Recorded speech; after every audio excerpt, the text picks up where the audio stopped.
जय भोजपुरी सब भोजपुरी श्रोतागण के प्रणाम करल बानी। का हलवा आशा करतनी कि आप लोग बढ़िया होखम जा, कोरोना से बच के होखम जा, सावधान होखम जा। हम आपके भाई बेटा दोस्त एक बार फिर से आप लोग के बीच में हाजिर बानी, आप लोग के आवाज बन गए जय भोजपुरी चैनल के माध्यम से।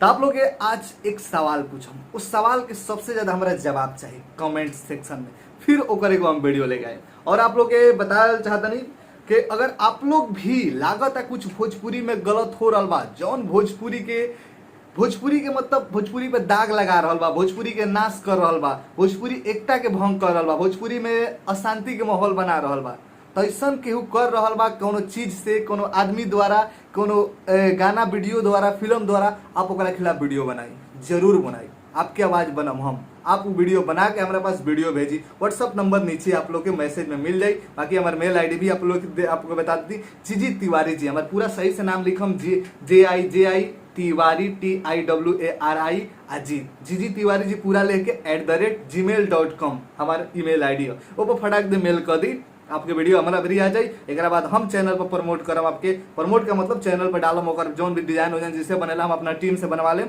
बाकी आप लोगों को सब अटकाए कब की हाली ठानिए ले बानी जा कि हम भले गायक बनी है चाहे ना बनी, लेकिन भोजपुरी के सुधार के मानव ओकरा खातिर हमारा जवन त्याग करे के पड़ी, चाहे जवन करे के पड़े। हमारे गाना हिट होके चाहे ना हिट, लोग सुने ना चाहे हम अश्लील गाना गाई है, क्या हमारा भी भैया मजबूरी हो जाए पर सवाल कर एक कलाकार की मजबूरी अश्लील आखिर गाना उगा कह रहा बा, क्या अश्लील पब्लिक सुन रहा बा, रूप सवाल आप लोग के बीच में लेके आए अश्लीलता पे। लेकिन आज जौन सवाल करे जा रहा बानी आप लोग से, क्या आप केकर फैन है? आप केकर फैन हैं? भोजपुरी के पवन सिंह के खेसारी लाल यादव जी के? तनी देखल चाहतनी कि आखिर हमारे भोजपुरिया दर्शक जेकरा खातिर इतना हम मेहनत कर रहा बानी, इतना गला फाड़ रहा बानी, ओकर सोच का बाटे और केकरा के सपोर्ट करता रहे। आप केकर फैन हैं भोजपुरी के पवन सिंह के खेसारी लाल यादव सिंह के? लेकिन आपके पास एक और ऑप्शन देता है कि भोजपुरी प्लस पवन सिंह, भोजपुरी प्लस खेसारी लाल यादव। इससे कि ऐसा भी हो सकता है कितना लोग के पवन सिंह पसंद बाड़े तो कौन है, लेकिन जे सिर्फ खेसारी लाल यादव और पवन सिंह लिखी मुझे पता चली कि हमारे लास्ट वीडियो जो रहे कट्टर बनी जा फैन बनी जा, कट्टर ना। तो आप भोजपुरी के फैन हैं कि पवन सिंह के फैन हैं कि खेसारी लाल यादव के फैन हैं, या भोजपुरी प्लस पवन सिंह, भोजपुरी प्लस खेसारी लाल यादव?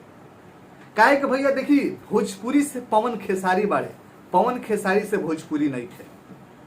काहे कि जौन आज लेवल पर पवन सिंह जी या खेसारी लाल यादव जी बालो, वो लेवल पे पहले के हुआ और स्टार रहे, वहू घड़ी भोजपुरी रहे, आज भी भोजपुरी बा और आगे भी भोजपुरी आई।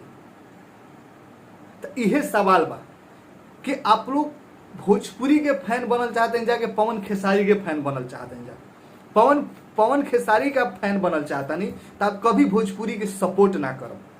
और उहे आज जो पवन खेसारी के फैन कर रहा वालों, उहे लोग आज भोजपुरी के नाश कर रहा वालों। काहे कि एक बार पवन सिंह और फैन खेसारी जी के बाद एक बार सोची जाके, अगर हम खेसारी जी की बात कर रहे पवन सिंह के बारे में बात कर रहा बानी, उससे कहीं भोजपुरी पर तो दाग नहीं खेनु लागत, भोजपुरी पर एक वजह से कुछ असर तो ना पड़ी, ये बात विचारे वाला बा। तो बस यह सवाल लेके आप लोग के बीच हाजिर रही कि आखिर आप केकर फैन हैं। एक बाद ओरिजिनल बात आप लोग से कहम, नीचे कमेंट सेक्शन में धड़ाधड़ आप लोग कमेंट करी जा, ज्यादा से ज्यादा शेयर करी जा और एकता बना के रखी जाए। जय भोजपुरी, लव यू।